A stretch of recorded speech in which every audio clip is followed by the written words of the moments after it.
ಶ್ರೀ ದೊಡ್ಡಮ್ಮದೇವಿ ಕಲಾ ಮತ್ತು ಸಾಂಸ್ಕೃತಿಕ ಸಂಘದ ವತಿಯಿಂದ ರಾಜ್ಯ ಮಟ್ಟದ 3ನೇ ವರ್ಷದ ಅಮೋಘ ಪೌರಾಣಿಕ ಹಗಲು ನಾಟಕೋತ್ಸವ ಕಾರ್ಯಕ್ರಮವು ಡಿಸೆಂಬರ್ 20 ರಿಂದ 28ರ ತನಕ ಅರ್ಕಲಗೂಡು ಪಟ್ಟಣದ ತಾಲೂಕು ಕ್ರೀಡಾಂಗಣದಲ್ಲಿ ಜರುಗಲಿದೆ ಎಂದು ಸಂಘದ ಕಾರ್ಯದರ್ಶಿ ಜಿಜಿ ಕೇಶವ ತಿಳಿಸಿದರು.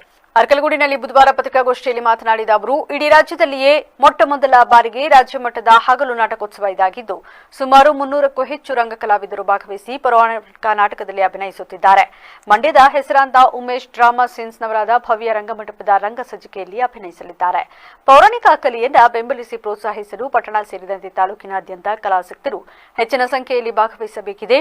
ಇದೊಂದು ವಿನೂತನ ಹಗಲು ನಾಟಕೋತ್ಸವ ಕಾರ್ಯಕ್ರಮವಾಗಿದೆ ಎಂದರು. ಈ ಒಂದು ನಾಟಕೋತ್ಸವ ಶ್ರೀ ದೊಡ್ಡಮ್ಮದೇವಿ ಕಲಾ ಮತ್ತು ಸಾಂಸ್ಕೃತಿಕ ಸಂಘದ ವತಿಯಿಂದ ಕಳೆದ 3 ವರ್ಷಗಳಿಂದ ನಿರಂತರವಾಗಿ ನಡೆಕೊಂಡು ಬಂದಿದೆ. ಇದು 3ನೇ ವರ್ಷದ ಕಾರ್ಯಕ್ರಮ.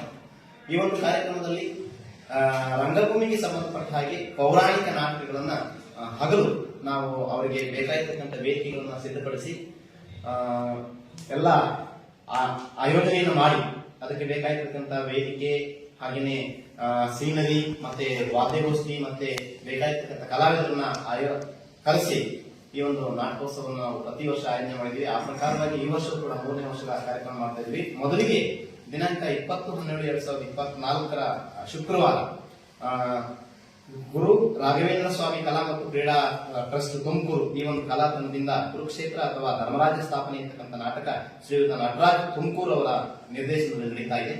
ಹಾಗೆಯೇ ದಿನಾಂಕ 21/12/2024 ಶನಿವಾರ ಅರ್ಕಲಗೂಡಿನ ಶ್ರೀ ರವಿಕೃಪಾ ಕಲಾ ಪತ್ರಿಕಾಗೋಷ್ಠಿಯಲ್ಲಿ ಸಂಘದ ಪದಾಧಿಕಾರಿಗಳಾದ ವಿಎ ನಂಜುಂಡಸ್ವಾಮಿ, ಸತೀಶ್ ಗೌಡ, ಚಂದ್ರಪ್ಪ, ಕುಬೇರಪ್ಪ ಮೂರ್ತಿ ಉಪಸ್ಥಿತರಿದ್ದರು.